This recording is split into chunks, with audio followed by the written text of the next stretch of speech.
حج وہ ہے جس کے تقریباً تمام مناسک جو ہیں وہ ایک خاص مقام پر ادا ہوتے ہیں۔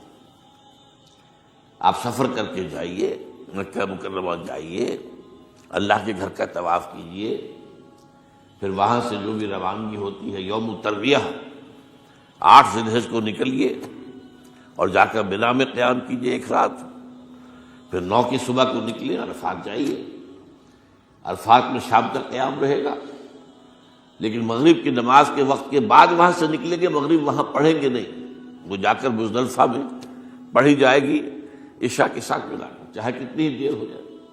بہرحال یہ ساری چیزیں ایک خاص مقام کے ساتھ ہیں، منسلک ہیں، ہر جگہ پر یہ ادا نہیں ہو سکتا۔ اب اس میں دیکھیے حکمت نظر آ رہی ہے، چونکہ حج جو ہے ایک خاص جگہ پر ایک خاص مقام سے وابستہ ہے، اس کے ساتھ جو عید الاضحیٰ وابستہ کی گئی ہے، یہ گویا کہ حج ہی کے ایک رکن کو پھیلا دیا گیا ہے۔ قربانی جو مناسک حج میں بڑی اہمیت کی حامل ہے، اسے عام کر دیا گیا۔ تم مدینے مکے تو نہیں پہنچ سکے ہو، لیکن یہاں پر قربانی کے اندر تو شریک ہو جاؤ۔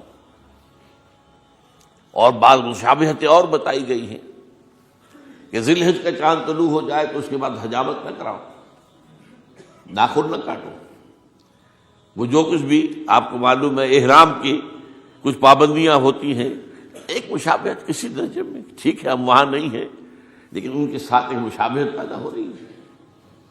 تو قربانی در حقیقت جو ہے عید الاضحیٰ وہ گویا کہ ایکسٹینشن ہے حج کی، کہ تمام عالم اسلام کے اندر جو ہے تمام مسلمان جہاں بھی کہیں ہیں وہ حج کے اس ایک منسک کے اندر شریک ہو جاتے ہیں۔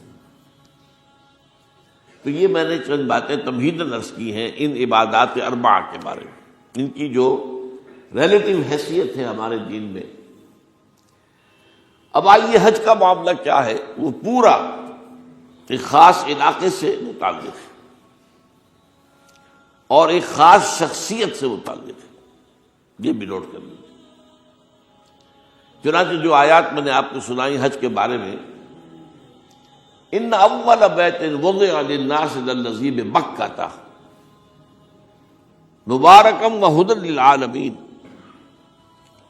یقیناً پہلا گھر جو بنایا گیا لوگوں کے لیے، یعنی اللہ کی عبادت کے لیے، کہ لوگ وہاں جمع ہوں اللہ کی عبادت کے لیے، وہ ہے جو بکہ میں ہے۔ بکہ اور مکہ یہ ایک ہی لفظ ہے، تورات میں بکہ کا لفظ آیا ہے، قرآن مجید میں مکہ۔ یہ تھوڑا فرق جو ہے یہ تلفظ کا ہو جایا کرتا ہے مختلف زبانوں کے اندر، جیسا کہ آپ کو معلوم ہوگا کہ آج کل جو عرب کے لوگ ہیں وہ قاف کو گاف پڑھتے ہیں، گل گم، قم کی بجائے گم، قل کی بجائے گل، اقول لک اقول لک، وہ گاف۔ تو یہ جو ہے فرق ہو جاتا ہے۔ تو بکہ، وادی بکہ، یہ ہے در حقیقت مکہ مکرمہ۔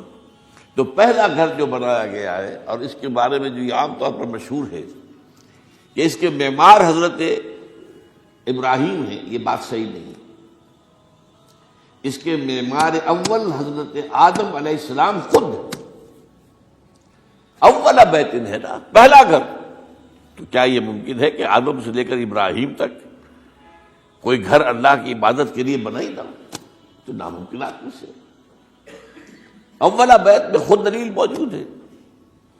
حضرت آدم علیہ السلام نے اس کی تعمیر کی، البتہ اس کے بعد بعض سیلابوں کی وجہ سے یہ عمارت گر گئی اور کچھ جو وہاں پر آبادی بنی تھی وہ بھی ختم ہو گئی۔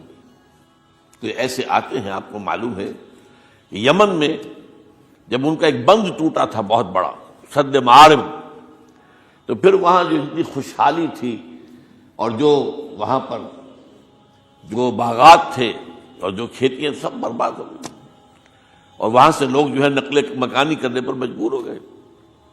یہی یمن کے قبائل تھے جو جا کر شام اور عراق میں آباد ہوئے، یہی یمن کے 2 قبیلے تھے جو مدینے میں آ کر آباد ہوئے، اوس اور خزرج، یہ یمن کے قبیلے تھے۔ تو اس بند کے ٹوٹنے کے بعد اگر خدا نہ خواستہ اگر ہمارا تربیلا ڈیم ٹوٹ جائے کیا ہوگا؟ پچھلے دنوں خبریں آئی ہیں اخبارات میں کہ ہندوستان میں غور ہو رہا ہے اس پر کہ تربیلا ڈیم کو اڑا دو۔ وہ سوچ رہے ہیں پاکستان کو ختم کرنے کی سبیل کیا ہو سکتی ہے، تو بڑی سمپل ہے اور بڑا آسان کام ہے، بمبارڈمنٹ کر دینا جو ہے۔ ٹھیک ہے ان کا جہاز آئیں، کچھ کو ہم گرا بھی لیں گے، لیکن کچھ تو آ کر جو ہے وہاں پر وہ اپنے بم جو ہے وہ ہدف کے اوپر گرا جائیں گے، کیا ہوگا؟ یوں سمجھیے کہ جو سونامی کا آیا تھا سیلاب، وہ سونامی کا سیلاب آئے گا بھارت پاکستان کے اوپر، اور ہر چیز تباہ و برباد ہو جائے گی۔ کم سے کم یوں سمجھیے کہ تقریباً 100 میل کی چوڑائی میں، اور بھی یہ سب جو ہے ریگستان بن جائے گا، ہر چیز ختم ہو جائے گی، خدا نہ خواستہ خدا نہ خواستہ۔ دوبارہ سد معارف کے بعد یہ صورتحال واقع ہوئی تھی، تو اس کے بعد سے یہ جو ہے یہ اللہ کا گھر یہ جو ہے گرا ہوا تھا۔ اس کی کوئی اب صرف یہ کہ قواعد رہ گئے تھے، قواعد کہتے ہیں جو بنیادیں ہوتی ہیں، وہ پھر اللہ تعالیٰ نے حضرت ابراہیم کو بتائی کہ یہ ہیں وہ بنیادیں جن پر کہ وہ گھر ہوتا تھا۔ وَإِذْ يَرْفَعُ إِبْرَاهِيمُ الْقَوَاعِدَ مِنَ الْبَيْتِ وَإِسْمَاعِيلُ، ان بنیادوں پر حضرت ابراہیم اور اسماعیل نے مل کر دو معماران حرم نے یہ عمارت جو ہے دوبارہ تعمیر کی ہے۔ تو گویا کہ حضرت ابراہیم علیہ السلام معمار دوم ہے، معمار اول اس کا جو ہے وہ خود حضرت آدم علیہ السلام۔ فیہ آیات بینات مقام ابراہیم، مقام ابراہیم ہے، جو بھی وہاں گئے ہیں انہوں نے دیکھا ہے کہ ایک پتھر تھا جس پر کھڑے ہو کر حضرت ابراہیم علیہ السلام تعمیر کر رہے تھے۔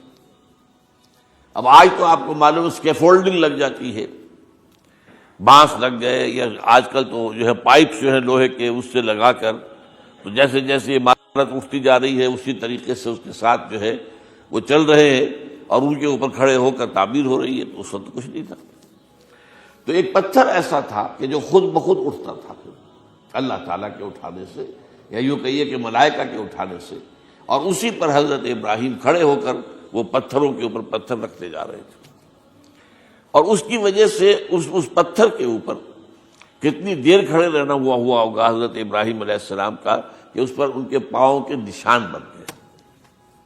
وہ ہے مقام ابراہیم، جو آپ نے دیکھا ہوگا کہ وہاں ایک بہت خوبصورت قسم کا ایک پنجرا سا بنا ہوا ہے اور اس کے اندر وہ مقام ابراہیم ہے۔ اور جب بھی طواف کرتے ہیں تو طواف کے بعد 2 رکعتیں جو ہے وہ پڑھی جاتی ہیں ابراہیم، مقام ابراہیم کے پیچھے، جتنا بھی قریب تر ہو کر پڑھا جا سکے، لیکن بہرحال رخ ادھر ہے۔ تو فیہ آیات بینات مقام ابراہیم ومن دخلہ کان آمنا۔ تو ایک تو یہ کہ وہ نشانیاں ہیں، وہ اللہ تعالیٰ جن لوگوں کی کہ دل کی آنکھ کھلی ہو، روحانی آنکھیں کھلی ہو، ان کو دکھاتا ہے، اور ایک وہ ہے کہ جو ہماری ان سامنے کی ظاہری آنکھوں کو بھی نظر آتی ہے۔ یہ نوٹ کر دیجئے کہ یہ مقام امن کا گہوارہ رہا ہے۔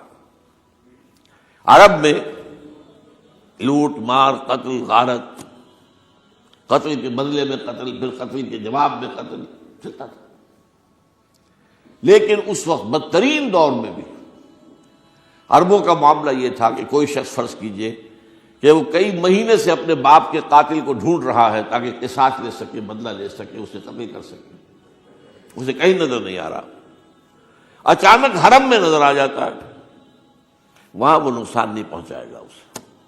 یہ امن کا گھر ہے، اللہ تعالیٰ نے اسے امن کی جگہ بنایا ہے، بلد الامین کہا گیا ہے اس کو، امن والا شہر۔ تو یہ جو ہے یہ تو آج تک بھی اس کی جو برکت ہے وہ نظر آتی ہے۔